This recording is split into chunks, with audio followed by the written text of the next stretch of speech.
Il-Prim Ministru u l-mexxej tal-Partit Laburista Roberta Bela qal li sa tmiem din il-ġimgħa iktar minn 63,000 familja se jkunu rċevew bejniethom iktar minn 24 miljun euro f'benefiċċji soċjali.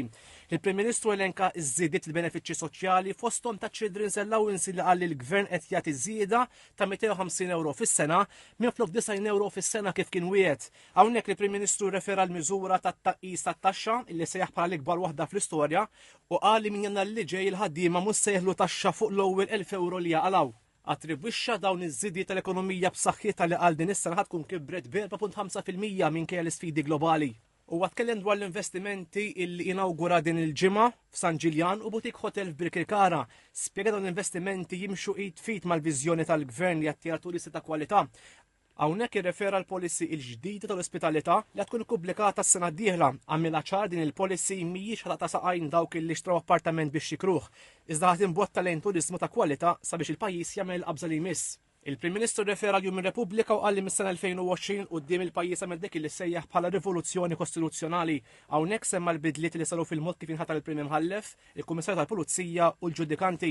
Ir-rimarka dawn ir-riformi jġibu fix-xejn il-kritika tal-Partit Nazzjonalista dwar il-governanza minħabba li fost oħrajn qal dawn il-bidliet kienu mfaħrin mis-Segretarju l-Istat Amerikan meta kien Malta għall-Kunsil tal-Ministri tal-OSCE.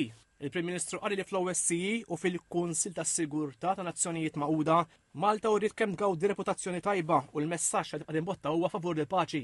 Iddeskriva din is-sena bħala waħda ta' sfidi l-iktar minħabba l-inflazzjoni li fost oħrajn kienet ikkawżata mill-gwerra fl-Ukrajna u l-konflitt fil-Vant Nofsani. Għal il-Gvern minflok qata' qalbu en kemm felaħ lill-familji u n-negozji. Hawnhekk semma kif il-Gvern għal kuntrarju ta' pajjiżi oħrajn żamm stabbli l-prezzi ta' enerġija, is-sussidja il-qmuħ, ħoloq mekkaniżmu addizzjonali kontra l-inflazzjoni li minnu gawdew 50,000 persuna u għamel iskema stabilità.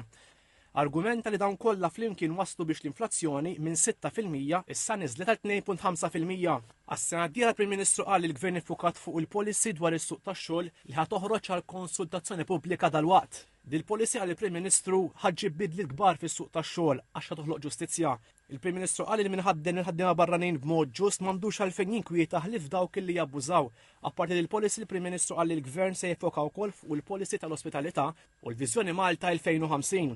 Irrefera għal ftehimijiet kollettivi li diġà jingħalqu ma' ħaddiema differenti u qal li l-Gvern impenjat jara wkoll il-ftehim kollettiv mal-letturi tal-Emkast. Dr. Bela qal li f'żidiet biss il-Gvern qed joffri pakkett ta' 35 miljun euro. Fuq il-Partit Laburista Prim Ministru qal il-bidliet li saru qed jagħtu l-frott, wara l-fema il-Partit Laburista jibqa' l-ikbar forza politika fil-pajjiż għax ma jibżax jiġġedded meta jkun fil-Gvern. Sostna il-Partit Laburista huwa maqut u mnebbaħ minn prinċipju wieħed biss, il-ġustizzja soċjali li ħad tkompli ttejjeb il-kwalità tal-ħajja ta' kulħadd.